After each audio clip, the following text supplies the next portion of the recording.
All right, everybody, welcome back to another Xvault Gaming video. Xvault here, and today is day one of a time change, at least for me, and I'm sure a lot of other folks bringing forward, losing an hour of sleep on a work day, but here we are. So, as the thumbnail suggests, I want to go over the differences of communication, especially as of late, and why this is a big deal, and why I think this matters, and what this means for each fan base, and who's communicating well and who's not, and what needs to change. So, without further ado, let's go ahead and jump to it.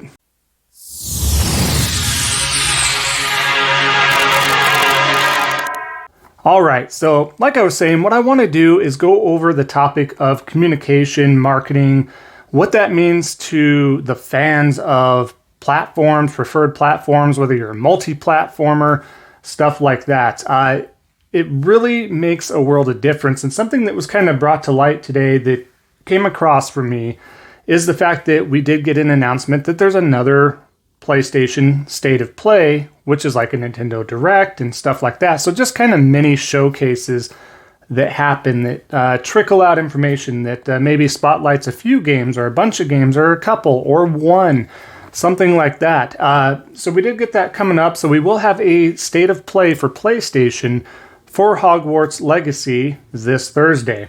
So a lot of folks have been looking forward to that game, hoping that it turns out well. There's been rumors that it may have been kind of stuck in development. There's been some issues there, a little bit of a delay, stuff like that. And some folks were even worried that that may not even come out in 2022. But with the State of Play, that actually shines some good light on there. And we should be hopefully expecting that to drop this year. Fingers crossed, and fingers crossed that it's actually a good game as well to boot. So we'll talk more about that as the week comes on. But like I'm talking about, this brings up the forefront of communication. Nintendo, Xbox, and PlayStation. What's been going on? Well, we've been getting words from Nintendo Direct. We've been having plenty of events this year already, going over Pokemon games. You've been going over the other indie titles. We've been going over Kirby. We've been going over Splatoon 3. We've been going over so many things with Nintendo. They're consistently dropping Nintendo Directs well enough, or at least some sort of communication out there on social media stating what's happening. Now, on the other side of things, we also have been fortunate as a PlayStation platform preference holder, whatever you want to call it, to have a lot of communication, to have a trickle of games also coming out on PlayStation side, and having a bit of state of plays and other things like this. So what I want to go over real quickly is a timeline of what PlayStation has announced. And this is the first 76 days of the year.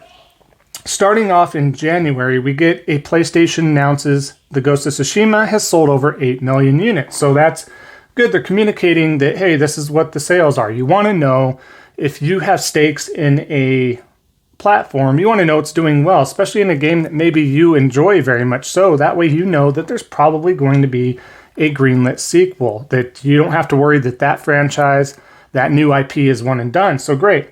We also get stuff like PlayStation reveals, and this is all in January, by the way. PlayStation reveals next-gen PlayStation VR name, PSVR 2. So we get some stuff there. A little bit of hype, right? Then we get, in the same month, PlayStation VR 2 specs. Then we get announces the PSVR 2 Horizon game, Call of the Mountain. We then get 17.3 plus million PS5 units are sold. So they announce that. Again, that matters because you know that that platform that you invested in is doing well, succeeding, and we should get some more fruits of that labor for the consumer and for the fans, right? Next, we do get God of War releases on PC. That did happen. That was a major milestone there. We get a PlayStation exclusive finally coming over to the PC side so they could have their fun over there. If they just missed out or wanted to wait, they get to mod the crap out of it and do what they want to do there. We then, of course, get the Uncharted Legacy of Thieves collection that does release on the PS5 for the $9.99 upgrade, which was a great deal, in my opinion, if you do want to do that. And then we shift over to February. PlayStation announces the first State of Play for Gran Turismo 7. We then get the fact that they acquire Bungie for $3.6 billion. After that, we get Discord integration that does go live. After this, we get the Ghostwire Tokyo Showcase on February 3rd. After this, Sifu, the great indie game there, releases on PS4 and PS5 to much acclaim. Later on, we get the Uncharted movie that does release in theaters, which, in my opinion, did really well. For all the hiccups that it did go through, this warrants a whole nother video, but everything that it did go through, it had no right being as good as it was. Was it Grammy nominated, award winning? No. But I really enjoyed myself. I found myself wanting that sequel. I know a lot of folks out there agree. So we'll see what happens there. Continues to do really well. So after this, we get Horizon Forbidden West. That does release on the PS4 and PS5. We shift on over to March, and we just begun in March. We're halfway through March at this point, right? Gran Turismo 7 does release on the PS4 and PS5. We then get an announced state of play that happened on March 9th. We then get the announcement today of Hogwarts State of Play for March 17th, 2022. So, as you can see, it's been really, and I didn't pull up the stats for the Nintendo because they've also been doing that. You could follow their social media as well.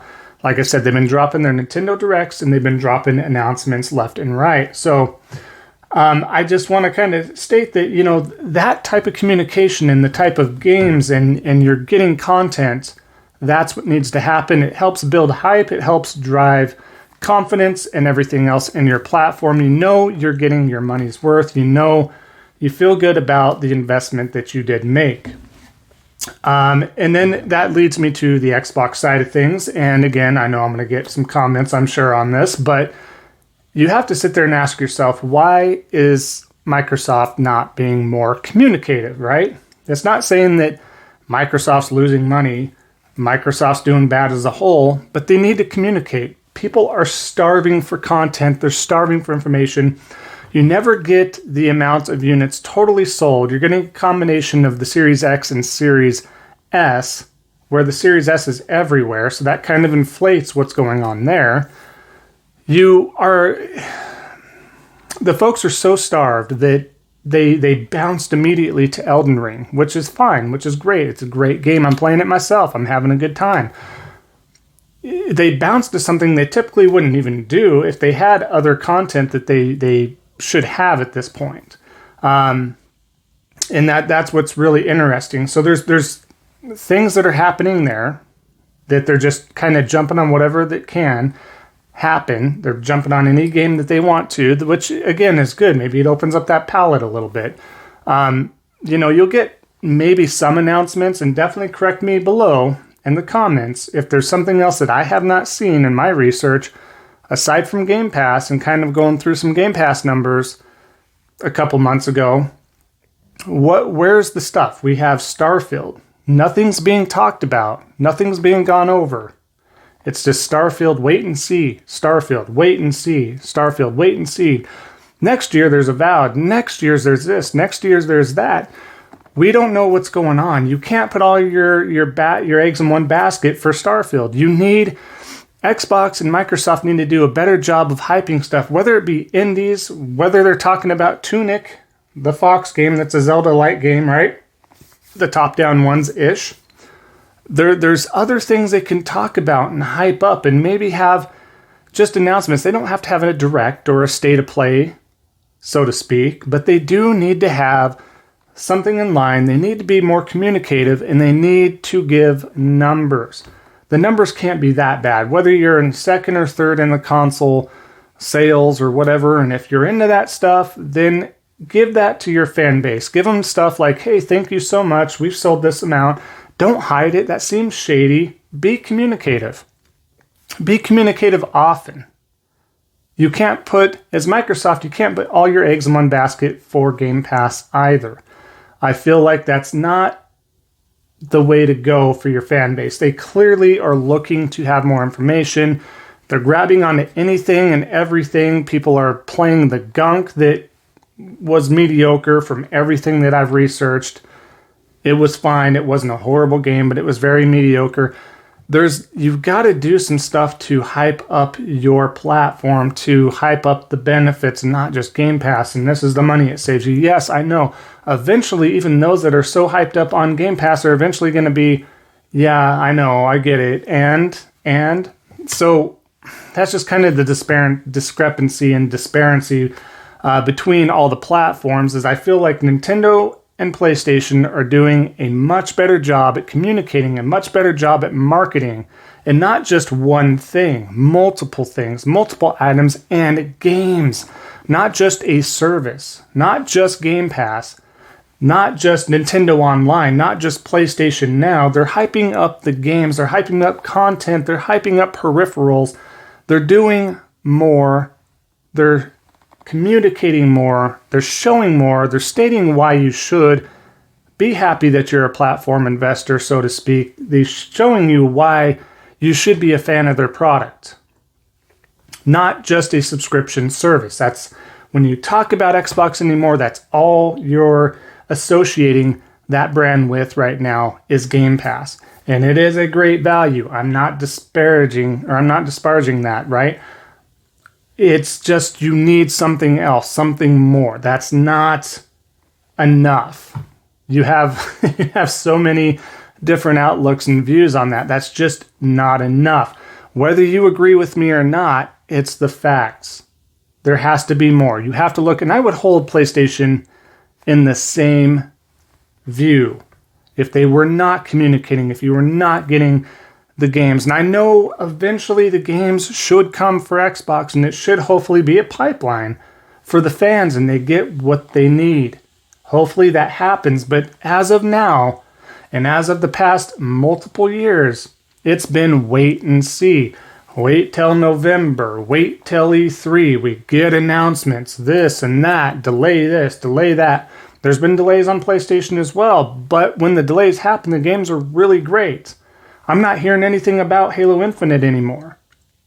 It's like it's done. It was quickly there and done. No one's playing the multiplayer. No one is caring. Nobody's talking about the gunk. Nobody's talking about Forza. They're only talking about Forza because Gran Turismo 7 came out. That's the only reason why they're still talking about Forza. And the fanboys are getting called out by John Linneman over on Digital Foundry because of their BS. You know? So, just want to call that out. You gotta, as a fan of the platform, this is just kind of a call out to say, yeah, this is factual. Yeah, we do deserve better. We deserve more communication. We deserve more. I'm tired of waiting and seeing. I don't know how you guys do it. I know you got value there in Game Pass. More power to you. I would definitely be vocal about it. I would be honest. And they need to be more communicative, and they need to hype up anything they can. Why not? I'm sure they got other indies in the works. Just put something out. Again, it doesn't have to be a direct. It doesn't have to be a state of play. Put out something on social media somewhere. Be expecting this. Highlight something. I know you got stuff. Highlight the crap out of Tunic.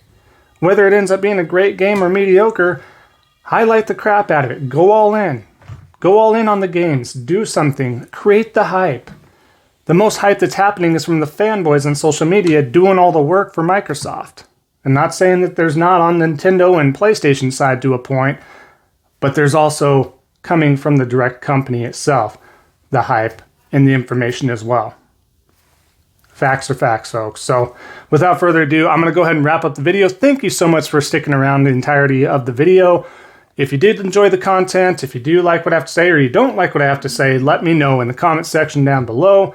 Would love to hear from you as always. Be sure if you are new to the community to always like, comment, and if you are new, like I said, go ahead and subscribe if you do enjoy the content. If you want to follow me on anything like Instagram, Twitter, and all that stuff, it is down in the description below, so definitely feel free to do so as well. It would be much appreciated.